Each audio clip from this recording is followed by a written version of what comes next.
Now these wild mushrooms that I've just found are not psychoactive, but they are no less magic, so let me just tell you a bit about these amazing mushrooms. What we have here is the Birch Polypore, or its Latin name is Piptoporous Betulinus. Now it's really one of the three major medicinal mushrooms that we have growing on birch trees in the temperate regions of the world, in the temperate birch forests all over the world. Obviously the other two main ones would be Fomes fomentarius and the famed chaga mushroom, Inonotus obliquus. Now this is by far the more common of the three, and it maybe doesn't quite boast the nutritional and medicinal benefits of chaga mushroom, but really it's an absolutely profound medicine that is really widely accessible to pretty much everybody that lives in temperate climates with access to birch forests or wild birch trees. Now, these mushrooms do grow in the wild very easily and very readily, but they're very difficult to cultivate, so it really shows their genetic integrity, and they're really not willing to give up their secrets to the cultivated hand of man. Now, all three of these birch polypores were actually found on Otzi the Iceman, if you're familiar with his story, and really, you know, they would have been carried most likely by him for carrying embers and for tinder use in starting fires and traveling with fire, but also as medicinal tonic herbs. And in the case of this birch polypore, it would have been most likely as an immune modulating herb and also a kind of anti-parasitic intestinal cleansing herb as well. Now, it could also have been carried as a way of stemming the bleeding of wounds and as an antiseptic to wounds, because it has a very, very potent antiseptic and antibacterial action in that area, and it's very, very good at stemming blood flow from an open wound. So as I mentioned, it does have a really, really powerful anti-parasitic action on intestinal parasites, and it's also very powerfully antibiotic, although not in a generic sense. It really reserves that capacity for pathogenic bacteria.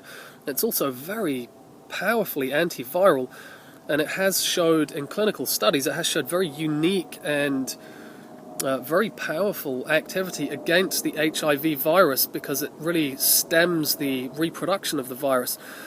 And it's really been shown again in many studies to have very powerful activity in killing a number of different viruses without negatively impacting the integrity of actually the healthy cells. And both cowpox and smallpox have been it's actually been shown to have very, very potent activity against those viruses. Now, this mushroom is also an amazing anti-inflammatory, especially in regards to the skin. Now, the triterpenoid constituents in this mushroom have actually been shown to have a really, really powerful impact in reversing various different types of skin cancer. And the betulinic acid that this mushroom concentrates from the birch tree, which is something that is most concentrated in chaga mushroom, although this birch polypore is, you know, definitely very high in its concentrations of betulinic acid. The betulinic acid facilitates apoptosis of cancer cells, which is actually the controlled and deliberate cell death of tumor cells. Now, it also exhibits certain enzyme inhibiting factors related to cell growth in terms of tumors, as in, you know, cancer cell growth. And obviously the complex polysaccharides that the mushroom is pulling out of the birch tree really makes these mushrooms really amazing immune modulators, so they can really affect the immune system in whichever direction it needs to go in. So if the immune system is a bit sluggish and underactive, the polysaccharides in this mushroom can actually stimulate it to be more proactive and do a much more effective job, whereas if the immune system is actually hyperactive in the case of autoimmune conditions, then the polysaccharides in these mushrooms are actually going to lower immune function and calm it down, stabilize it, and actually make the immune system much more able to readily assess what is foreign matter and what is actually the living tissue of the body. So from that regard, we could say that these mushrooms, as in most, if not all, of the great medicinal tree mushrooms, have a real innate intelligence and a kind of wisdom to them that allows them to discern and actually survey the terrain that we introduce them to before they just mindlessly act. So they're not one-trick ponies. They don't just go in and just do one thing regardless. They actually assess the situation and make an educated decision on what is best to actually do at that time. So these mushrooms are actually nice and young. They're probably only a few days old at most. And we can see on the underside, well, you can see on the underside of this one a bit more clearly. Where is it?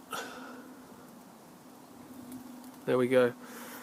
That, obviously it's so young, the pores underneath have not opened up yet, so it's perfectly smooth all over. And so these are really young, and that's ideally when you want to pick them. They're quite small, so you could leave them grow for a bit longer, but the problem with these mushrooms is that they do get munched by slugs and snails and other things that can find their way onto the tree. So ideally, we want to be harvesting these while they're nice and young and before they get munched and completely destroyed by the insects. Although we never really want to harvest all of them from one tree. They have a very important role to play in the ecosystem, so we only ever want to take as much as we need. Now, if you take them when they're nice and young and succulent like this, you can see that these are, they're actually quite soft and squashy. They actually get much tougher and more woody the older they get. But when they're young like this, you can actually cook with them. You can slice them really thinly and add them to soups. When they get a bit older, you can still work with them. You can make them into teas, medicinal teas, or you can make tinctures with them, or you can still do that while they're young like this. But they actually can grow to a really large size, but it is quite rare that they grow to a large size and they're not damaged or spent. And there are some large ones just across the way over here, so I'll show you those ones. Now this one is probably from last year. You can see it's actually much bigger. It's like bigger than the size of my hand, really. But you can see it's had a lot of bites taken out of it, and from the underside, it's released all of its spores, and it's kind of spent, really. It's still serving some role here on the tree and in the ecosystem, but as far as using it medicinally or for health benefits, it's spent, really. So it's best to just leave mushrooms like this here. It's very rare, really, that you'll find them this size intact still. Now, these mushrooms really are so widespread. They grow all over the temperate regions of the earth, wherever there's birch trees growing, wherever you find birch forests thriving, really. And normally they tend to appear in mature birch forests that are kind of climaxing in a way. The very young forests would tend to have not really that much, but you can find these everywhere. They're the most abundant birch polypore that exists, and they've got the most amazing health benefits. So I truly do look at these mushrooms as being very magic, in the sense that the kind of disease rates that we're dealing with, the kind of toxicity that we're dealing with in the world today, as manufactured as a lot of that is, there are not really any synthetic, manufactured and human-made solutions to that problem or those problems. And what's most interesting, I find, is that no matter how many problems we can create as humans, nature has already preempted us and has already provided all of the solutions that we would ever need for any of the man-made or human-made problems that we can conjure up. And these kind of medicinal tree mushrooms really are one of the most amazing natural solutions, not just for human health, but also for ecological restoration and, so many other amazing functions that these fungi serve. So given the current toxic climate and the staggering array of increasing health complications that we're experiencing, having access to these kind of natural medicines with profound implications for us is really very important. So I really just wanted to share this because these mushrooms are growing in abundance where I am, and the kind of climate that I live in, the kind of temperate zone that I'm in here in the UK, is so widespread, not just here, but all through Europe, all through Northern America, all through Canada, all through Asia. It really covers a vast, vast tract of the Earth's surface, and so many of us have access to this kind of medicine.